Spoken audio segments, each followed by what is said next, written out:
जय श्री कृष्णा, राधे राधे। आज की पावन कथा में आपको एक ऐसी कथा कहने जा रहे हैं जिस कथा में भगवान स्वयं अपने भक्त के हाथों पिटाई खाए। तो आइए इस पावन कथा को शुरू करते हैं। इससे पहले अगर आपने चैनल को सब्सक्राइब नहीं किया है तो कृपया चैनल को सब्सक्राइब कर लीजिए ताकि आने वाली हर धार्मिक कथा सबसे पहले आप तक पहुँचे। तिरुमाला पर्वत की चोटी पर भगवान वेंकटेश विराजमान है, जिन्हें तिरुपति बालाजी या भगवान वेंकटेश्वर के नाम से भी हम लोग जानते हैं। और भगवान वेंकटेश के पृथ्वी पर अवतरण की बहुत ही अद्भुत गाथा है, लेकिन इस कथा को हम बाद में सुनेंगे। आज इस कथा पर हम चर्चा करते हैं कि भगवान वेंकटेश अपने भक्त के हाथों पिटाई खाए। तो आइए इस कथा को शुरू करते हैं। तिरुमाला पर्वत के नीचे एक ग्वाला रहता था। उसके पास अनेकों गाय थी और वह नित्य प्रतिदिन गायों का दूध निकालता और ठाकुर जी के लिए यानी वेंकटेश भगवान के लिए वह पहाड़ियों पर चढ़कर जाता और नित्य प्रतिदिन वहाँ दूध पहुँचाता। उसके दूध से ही मक्खन निकलता, घी निकलता। इतनी भारी मात्रा में वो दूध पहुँचाता था कि उसके दूध से मक्खन भी निकलता, घी भी बनता, ठाकुर जी का प्रसाद भी बनता। यानी नित्य प्रतिदिन वो ऊंची पहाड़ियों पर चढ़ कर के इतनी भारी मात्रा में दूध पहुँचाता था। अब ठाकुर जी से यह देखा न गया, ठाकुर जी से अपने भक्त का कष्ट न देखा गया। और एक दिन भगवान वेंकटेश ने उस ग्वाले से कहा कि सुनो, तुम वृद्ध हो गए हो और इतनी ऊंची पहाड़ी चढ़ के ऊपर आते हो, क्या ज़रूरत है आने का? तुम थक जाते हो नित्य प्रतिदिन। हम अपनी व्यवस्था स्वयं कर लेंगे ना, हम तिरुपति बालाजी, हम वेंकटेश्वर नाथ है और हम दूध की व्यवस्था कर लेंगे, तुम्हें इतना कष्ट करने की कोई ज़रूरत नहीं है। लेकिन वह माना नहीं। उस ग्वाले को लगा कि ठाकुर जी ने कोई दूसरा सेवक ढूंढ लिया है, इसलिए उसने कहा कि प्रभु अगर दूसरा सेवक ढूंढ लिया है तो मुझे अपने भक्ति से वंचित मत कीजिए और मुझे दूध पहुंचाने दीजिए। ठाकुर जी ने, भगवान वेंकटेश ने कहा कि ऐसी कोई बात नहीं है, तुम्हारा कष्ट मुझसे देखा नहीं जाता है।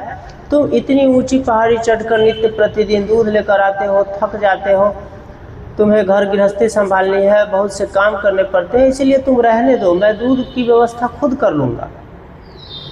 लेकिन वह माना नहीं। वह ठाकुर जी के कहने पर भी, भगवान वेंकटेश के कहने पर भी वह नित्य प्रतिदिन जाकर के और दूध पहुँचाया करता था।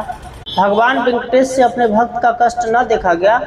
उन्होंने एक दिन जब मध्यरात्रि हुई तो मध्यरात्रि के बाद भोर के समय में वे उठे, ग्वाले का रूप धारण किया, मुँह को एक सफ़ेद कपड़े से ढका, सिर पे गमछा रखा और भगवान वेंकटेश वहाँ पहुँच गए पहाड़ के नीचे, तिरुमाला पर्वत के नीचे, जहाँ उस ग्वाले की गाय बंधी हुई थी। जब भगवान पहुँचे तो भगवान के स्पर्श से गायों को सुखद अनुभूति हुई और सब भगवान के इधर स्वयं ही खींची हुई चली आई। जो जहाँ बंधी थी सब भगवान के यहाँ चली आई और भगवान ने उन सब गायों का दूध एक बार में ही पी लिया। अब जब सुबह वह ग्वाला उठा और दूध दूहने के लिए चला तो देखा कि किसी गाय में दूध ही नहीं है, गाय के स्तन से दूध ही नहीं निकल रहा है। तो उसे बड़ी चिंता हुई। उसने एक गाय को दूहा, दूसरे के पास गया, तीसरे के पास गया, लेकिन किसी में दूध नहीं निकला। तो उसे चिंता हुई। अब ठाकुर जी नित्य प्रतिदिन ऐसा ही करने लगे। 3, 4, 5 दिनों तक ठाकुर जी ने ऐसा ही किया। एक दिन उस बूढ़े ग्वाला ने सोचा कि आता कौन है दूध चोरी करने के लिए, इसे मैं आज जप करके देखूंगा।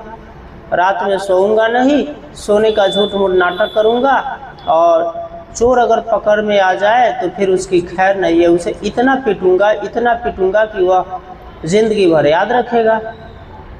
अब भोर का समय था, वह ग्वाला जो है जगा हुआ था। वह ग्वाला सोया नहीं था, झूठ मूठ का सोने का नाटक किए हुए था, हाथ में एक डंडा लेके उसी तरह बिस्तर पर पड़ा हुआ था। भगवान पहुँचे, गायों का दूध जब उन्होंने गायों के थन में मुंह लगा के और पीना शुरू किया तो इसकी नींद टूट गई।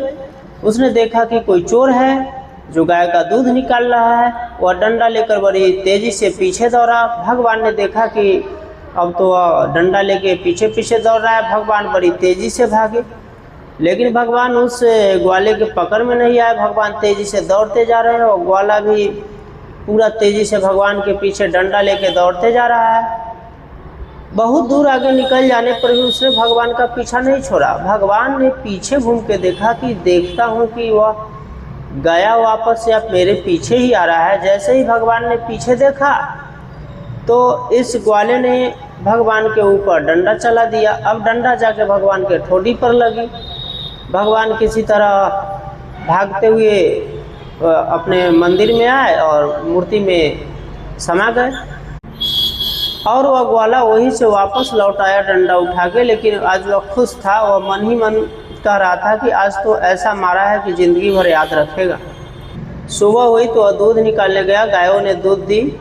वह दूध लेकर के पुनः आज भगवान वेंकटेश के मंदिर में चला। वह पहाड़ियों पर चढ़कर भगवान वेंकटेश के मंदिर में गया, दूध को रखा, कर जोड़ कर भगवान से कहा कि भगवान क्षमा करना, 3-4 दिनों तक मैं दूध लेकर नहीं आ पाया क्योंकि कोई चोर आता था और दूध निकाल करके चला जाता था, जिसके कारण गाय दूध नहीं देती थी। आज चोर तो पकड़ में नहीं आया, लेकिन ऐसा डंडा मारा है कि वह ज़िंदगी भर याद रखेगा, दोबारा कभी दूध चोरी करने नहीं आएगा।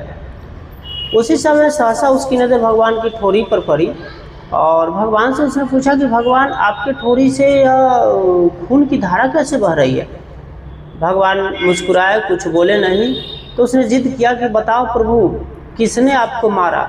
भगवान ने कहा कि किसने मारा उसका नाम तो मैं नहीं बता सकता। उस ग्वाले ने भगवान से जिद की कि प्रभु बताइए कि किसने आपको मारा, आपकी हालत यह कैसे हुई, किसकी इतनी हिम्मत हुई जो आपको इतना मारा कि आपके ठोड़ी से खून बहने लगा, मैं उसे देख लूँगा। भगवान मुस्कुराए, भगवान कुछ नहीं बोले। तब वह पुनः जिद करने लगा कि प्रभु बताइए किसकी इतनी हिम्मत हुई, मेरे प्राण रहे या न रहे, मैं उसे देख लूँगा, आप केवल उसका नाम बता दीजिए। भगवान ने कहा कि अगर नाम ही देखना चाहते हो तो सामने जो खंभा है जाओ, वहाँ देखो, उस पर उसका नाम लिखा हुआ है। वह सामने गया तो वहाँ तो उसका नाम नहीं लिखा हुआ था, लेकिन एक दर्पण लगा हुआ था। वहाँ गया तो एक दर्पण लगा हुआ था। पुनः वह वापस आया भगवान के पास और बोला कि भगवान, उस खंभे पर तो किसी का नाम नहीं है, एक दर्पण लगा हुआ है। भगवान ने कहा कि उस दर्पण में किसका चेहरा दिखाई दे रहा है? उस ग्वाले ने कहा कि प्रभु, उस दर्पण में तो मेरा ही चेहरा दिखाई दे रहा है। भगवान ने कहा कि उसी ने मुझे मारा है। और ग्वाला समझ गया। ग्वाले ने कहा कि प्रभु मैंने?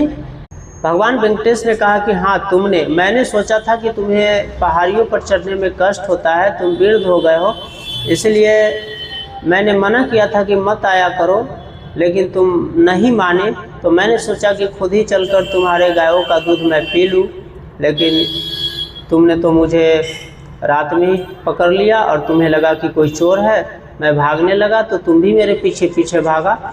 जब मैंने वापस घूमकर देखा कि तुम मेरे पीछे आ रहे हो या वापस लौट गए, उसी समय तुमने अपना डंडा चला दिया और मेरे ठोड़ी पर लगी। और भगवान के चरणों में गिरकर रोने लगा, सिर पटकने लगा और कहने लगा कि प्रभु, मुझे अनजाने में बहुत बड़ी गलती हो गई है मुझसे, मुझे क्षमा कर दो प्रभु, मैं अपने आप को जीवन में कभी भी क्षमा नहीं कर पाऊँगा। उसने भगवान के लिए चंदन और कपूर मिश्रित एक औषधि का लेप बनाया, भगवान के ठोड़ी पर लगाया और भगवान के सामने अश्रुधारा बहाता रहा। भगवान बोले कि कोई बात नहीं है, तुम मुझसे कोई वरदान मांगो। तो उस ग्वाले ने कहा कि अगर मुझे आप वरदान ही देना चाहते हैं तो केवल एक ही वरदान दीजिए कि आप मेरे गायों का दूध नित्य प्रतिदिन स्वीकार कीजिए और मुझसे मेरा भक्ति न छीनिए। मुझसे जो मेरी भक्ति है उसे आप अपने चरणों में बनाए रहने दीजिए। भगवान ने उसे इस भक्ति का वरदान दिया और तब से आज तक तिरुपति बालाजी के ठोड़ी के नीचे आज भी श्वेत चिन्ह है और वहाँ नित्य प्रतिदिन भगवान को स्नान आदि कराने के बाद, उनका पूजा आरती करने के बाद उस ठोड़ी पर चंदन और कपूर मिश्रित औषधि का लेप लगाया जाता है। तो ऐसे हैं भगवान जो अपने भक्त के लिए भक्त से पिटाई भी खाते हैं। तो आज की पावन कथा में बस इतना ही। कल मिलेंगे किसी नए कथा के साथ। तब तक के लिए राधे राधे, जय श्री कृष्णा। और अगर कथा अच्छी लगी हो तो कृपया चैनल को लाइक और सब्सक्राइब कर दीजिए ताकि आपका प्यार और सहयोग हमें मिलता रहे। जय श्री कृष्णा।